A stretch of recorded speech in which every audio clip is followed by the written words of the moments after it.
बिस्मिल्लाहिर्रहमानिर्रहीम। अस्सलाम वालेकुम। Welcome to literature online. तो आज हम पोइम करें टेड ह्यूज़ की पोइम है द हाउलिंग ऑफ वोल्व्स। इसके दो मेन आइडियाज़ हैं, मतलब कुछ लोगों ने किसी तरह से इसे डेसिफर किया है और कुछ लोगों ने किसी तरह से इसे कॉम्प्रिहेंड किया है।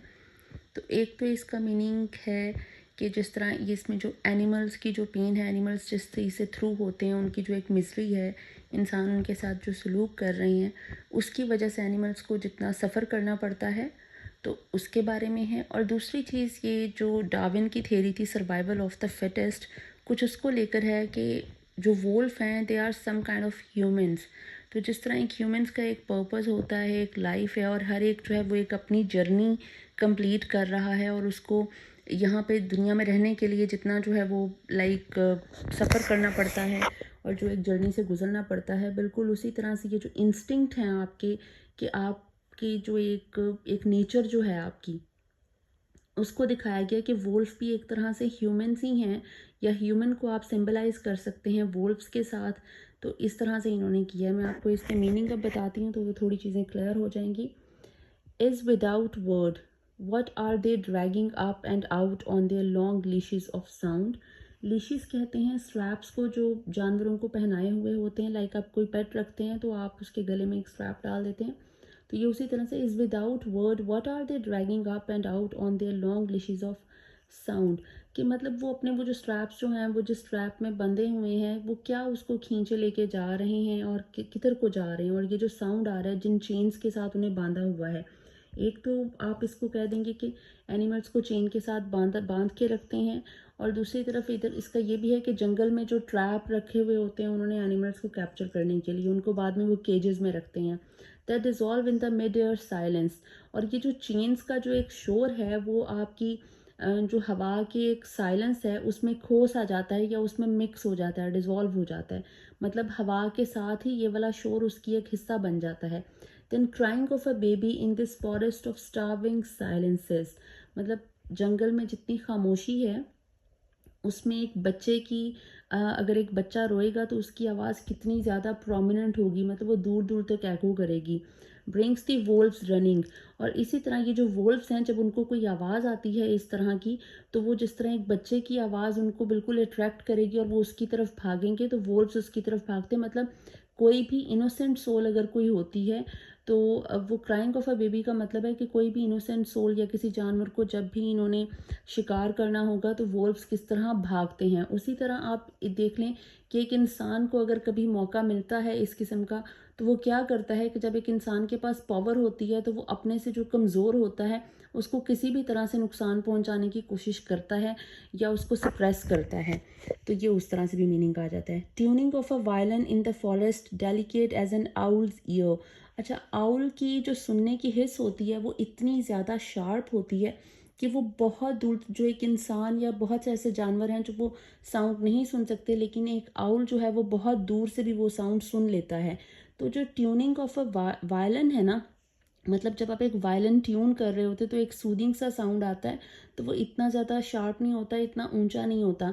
लेकिन वोल्व्स की जो सुनने की हिस्सा है वो एक किस्म की वो आउल की जो एक सेंस है उससे इसने कहा है कि उस तरह से है कि ये उसको भी सुन लेते हैं, उसको भी समझ लेते हैं। Brings the wolves running. और ये फिर उसकी तरफ भाग कर आते हैं। Brings the steel traps clashing and slavering. और ये जो स्टील ट्रैप्स हैं इनके, ये उसके समेत, मतलब अगर ये किसी चीज़ में बंधे भी हुए हैं या अगर वो इंसान को अगर किसी चीज़ ने रोका भी हुआ है ना, लाइक आप अपने आप पे कंट्रोल कर रहे हो कि आप इस तरह का कोई गलत काम नहीं करोगे या आप किसी को नुकसान नहीं पहुंचाओगे, इवन देन ये चीज़ आपको अट्रैक्ट करेगी और आप उसकी तरफ भागे जाओगे। स्लेवर का मतलब होता है जो ड्रूल करना या सैलिवेट करना। जिस तरह जानवर जो हैं वो अक्सर उनकी ज़ुबान जो है वो बाहर निकल रही होती है और स्लाइवा उनके मुंह से निकल रहा होता है, मतलब राल टपकनी ना एक किस्म की। तो ऐसे है कि उनकी जैसे राल टपकती है उसको सूंघ कर और उसको सुन कर कि हम इसको जो है वो किसी भी तरह से इसको शिकार बना लें। The steel furred to keep it from cracking in the cold. Steel furred, अच्छा एक तो स्टील फर आपको पता है कि सॉफ्ट सी होती है और स्टील जो है वो सख्त होता है, तो ये एक ऑक्सीमोरोन यूज़ किया हुआ है। लेकिन दूसरी चीज़ ये भी है कि फर्ड जो लफ्ज़ यूज़ किया इसका मतलब है layer.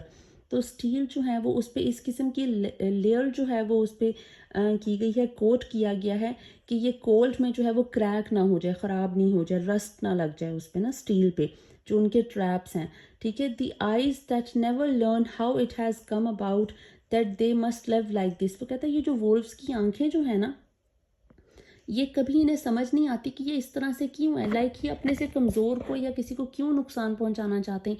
It's just their instinct, it's just their nature कि वो इस तरह से बिहेव करते हैं। लेकिन वो क्यों इस तरह से बिहेव करते हैं, they have just understood and comprehend कि ये शायद हम इसी तरह से बनाए गए हैं, and this is the purpose of our lifes, कि हमने यही करना है और इसीलिए हम आए, that they must live like this, और अब हमें इसी तरह से ही जीना है, हम इसको बदल नहीं सकते। तो इसमें एक इंसान की नेचर भी है कि अगर एक इंसान एक गलत काम किए जा रहा है या उसकी वजह से किसी को नुकसान पहुंच रहा है, तो इवेंचुअली वो ये सोचना शुरू कर देता है कि शायद मैं हूँ ही ऐसा और मैं इसी को कंटिन्यू करके ही चल सकता हूँ, मैं इससे दूसरी तरह नहीं रह सकता, मतलब मैं अपने आप को बदल नहीं सकता। दैट दे मस्ट लिव, कि इसी तरह से जीना है मुझे। Innocence crept into minerals, crept कहते हैं क्रॉल करने को, ठीक है, कि उसमें चलता है। ये जो मिनरल्स हैं इसमें इनोसेंस, अब वो एक किस्म का तंज कर रहा है कि जो इनोसेंस है, जो मासूमियत है, वो इन मिनरल्स में क्रॉल करती है, ठीक है। लाइक रूह जो है आपकी, जो कहीं ना कहीं एक उसमें मासूमियत तो होती है ना, लेकिन क्या है कि आप लोग उस चीज़ को फील नहीं कर रहे हो। The wind sweeps through and the hunched wolf shivers. वो कहता है जब एक हवा गुजरती है ना उसमें से, तो जो हंच्ड वोल्फ शिवर्स, तो उस वक्त जो है वो आपका एक जो वोल्फ है, हंच कहते हैं हम्प को या बेंड करने को, ठीक है, मतलब जिस तरह से जानवर चलते हैं चार टांगों पे, तो it's kind of a hunch, ठीक है।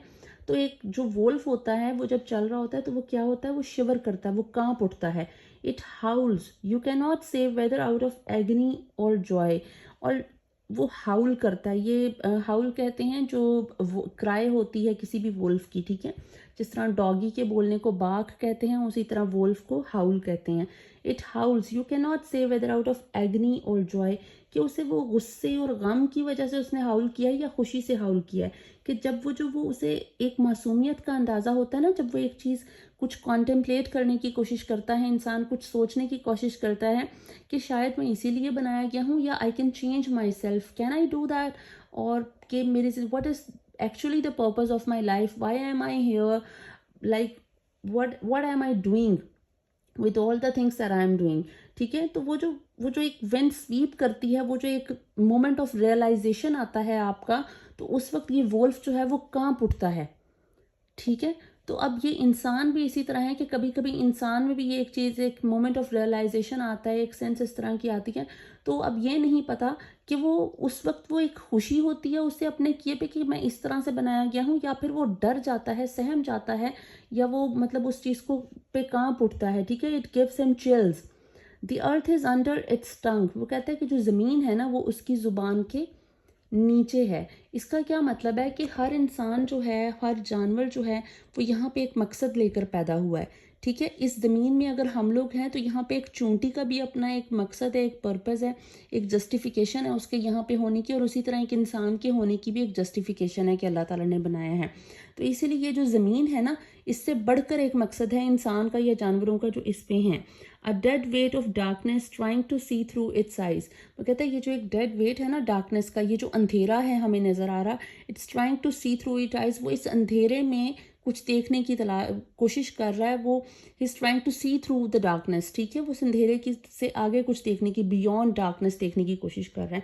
The wolf is living for the earth, ये जो वोल्फ है ये इस अर्थ के लिए ही जी रहा है। यहाँ पे वो जो डार्विन की थेरी है सर्वाइवल ऑफ द फिटेस्ट की, कि जो जितना फिट होगा वो ही सर्वाइव कर सकेगा, और अगर आपने यहाँ पे सर्वाइव करना है इस दुनिया में, इस कम्युनिटी में, इस सोसाइटी में, so you have to be the fittest, you have to be the strongest, तभी आप कर सकते हो। जिस तरह हम पॉलिटिशियंस भी देख लेते हैं या हमारे इर्द गिर्द जितने भी हैं, जो जहाँ पे करप्शन कर सकता है वो छोटी से छोटी जगह पे भी करप्शन कर रहा है। आप किसी डॉक्टर के चले जाते हो तो वहाँ पे आपके जो नर्सेज और कंपाउंडर्स होते हैं, वो आपको जब वो टोकन देना होता है या आपका टाइम देना होता है, वो खुदा बने होते हैं। किसी भी महकमे में क्लर्क जो हैं वो खुदा बने होते हैं। तो इस तरह से ये सर्वाइवल ऑफ द फिटेस्ट है कि हर कोई जो है वो जब उसे मौका मिलता है तो वो खुदा बनने की कोशिश करता है, ठीक है। But the wolf is small, it comprehends little, लेकिन ये जो वोल्फ है ये बहुत छोटा सा है, मतलब इस पूरी दुनिया में इस वोल्फ की हकीकत बहुत छोटी सी है और ये उतना ही छोटा समझते हैं। लाइक एक अकेले इंसान की एक सोच जो है वो कितनी होगी, ठीक है। It goes to and fro, ये एक ही एक लिमिट है, वो उसके आगे पीछे जो है वो चलता फिरता है, सोचता है, उसकी सोच जाती है। Trailing its haunches and whimpering horribly. Haunches हम कहते हैं थाइस को, ठीक है, कि मतलब वो आगे पीछे चलेगा, क्या करेगा, एंड विम्परिंग हॉरिबली, और फिर वो विम्पर करेगा, लाइक क्राई करेगा, हाउल करेगा बहुत बुरे तरीके से।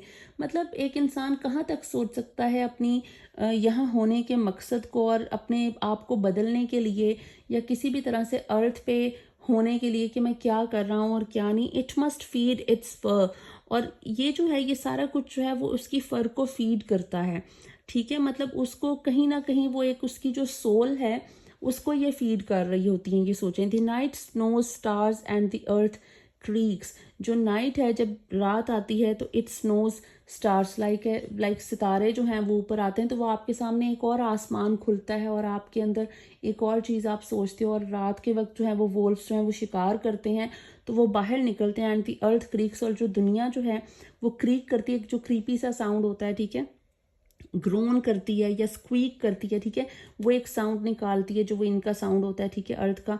तो अर्थ जो है वो वाला साउंड निकालती है, क्योंकि उस वक्त जो है वो जो भी बुराइयां हो रही होती हैं, किसी भी किस्म का नुकसान पहुंच रहा होता है, तो वो है कि मतलब एक नया आसमान तो निकल आया। वो एक कहाँ जो है वो एक बिल्कुल खुला आसमान था और अभी रात हो गई, सितारे बाहर आ गए हैं, लेकिन अभी जो है वो एक और तरह की मखलूक बाहर आएगी और वो अपने तरीके से जो है वो चीज़ों को लेकर चलेंगे, और जिस तरह से भी उनकी ज़िंदगी गुजारने का तरीका है वो उस तरह से गुजारेंगे। So it's kind of like it has two main ideas or two main things that indicates the suffering, uh, like suffering of animals due to humans, and दूसरी तरफ जो है वो वही बात है कि ये करते हैं कि जो वोल्व्स हैं वो विक्टिम्स हैं, क्योंकि हम जो हैं एज ह्यूमंस, ये हमारे अंदर एक इनहेरेंट इंस्टिंक्ट्स हैं हमारे अंदर, ये हमारी नेचर है, और हम भी काइंड ऑफ वोल्व्स हैं। तो इस तरह से ये इसको करते हैं। आई होप आपको समझ आ गई होगी। Thank you so much.